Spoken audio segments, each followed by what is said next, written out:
I ove godine u prostorijama Doma zdravlja u Danilovgradu, tradicionalno u susret 8. martu, okupile su se žene koje se liječe od karcinoma dojke.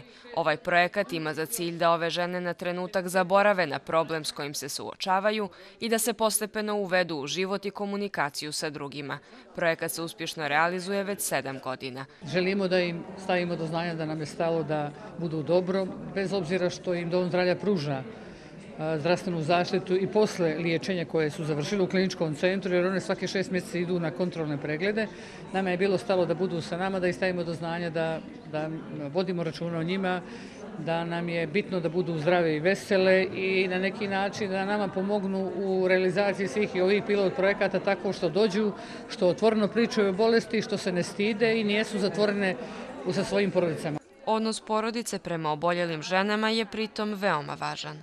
Mi smo uspjeli da svaka žena koja je bio sumnjiv nalaz, da sutradan pozovemo porodicu, da im kažemo da ništa nije strašno, da na neki način edukujemo porodicu, jer porodica je pod stresom, znači što ih čeka nakon dodatne dijagnostike, nakon tog završetka liječenja, kako treba da vode život, da moraju da idu redovno na kontrole, problemi sa kojima se suočavaju vezano za opadanje kose, za negativne nuspojave vezano za terapiju i ono što je mnogo bitno, imaju tu podršku porodice, imaju podršku Doma zdravlja i naravno podršku lokalne zajednice, prije svega lokalnih samouprava, tamo dakle dolaze, a najvažnije je donatora. Ljiljani Braletić, koja redovno posjećuje ova okupljanja, karcinom dojke dijagnostifikovan je u junu 2010.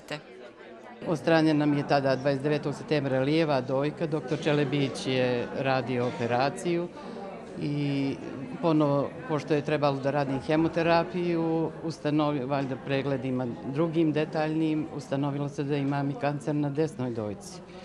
I išla sam u Novom Sadu, radili su mi magnet jer nije bilo ovdje u Crnoj Gori. Ustanovljeno je da je kancer i da se moram ponovo operisati. Tako da sam 8. marta 2011. godine i drugu dojku uklonila. Ova druženja za nju mnogo znače. Da čovjek nije zaboravljen od svoje porodice, od svojih kolega, a onda i veliko zadovoljstvo da ima osoba koja se sjeti, odnosno kompletan Dom zdravlja i kad dođemo na preglede, već nas znaju, tako da imamo punu podršku i pregledima i zakazivanjima, a Zorica je nešto što se ne ponavlja.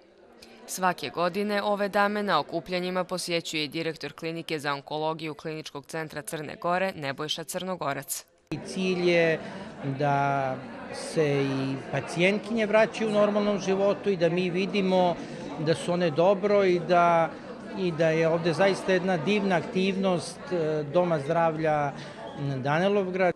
Crnogorac je pritom dodao da je ova klinika svojim pacijentkinjama obezbidila kvalitetnu zdravstvenu uslugu i zaštitu. Mi sad ovih dana stavljamo u funkciju digitalni mamograf, znači dobili smo najbolji digitalni mamograf na svetu, ako tako mogu da kažem, koji je smešten na klinici za onkologiju, u prostoru stare klinike za onkologiju. Znači, obezbedili smo negu koja je i kvalitet zdravstvene usluge koja je na veoma visokoj nivou. Nije u redu da čovjek sam sebe hvali ili da hvali instituciju iz koje dolazi, ali zaista mislim da u svim aspektima zdravstvene i medicinske i kvalitet obezbeđenja lekova, zračenja i toga koji je neophodan za pacijente sa malignim bolestima, što je jedna veoma delikatna delatnost. Čini mi se da je u Crnoj Gori to na veoma visokom nivou. Ovim ženama Dom zdravlja pripremio je poklon pakete u ukupnoj vrijednosti od 2000 € dobijenih od donatora.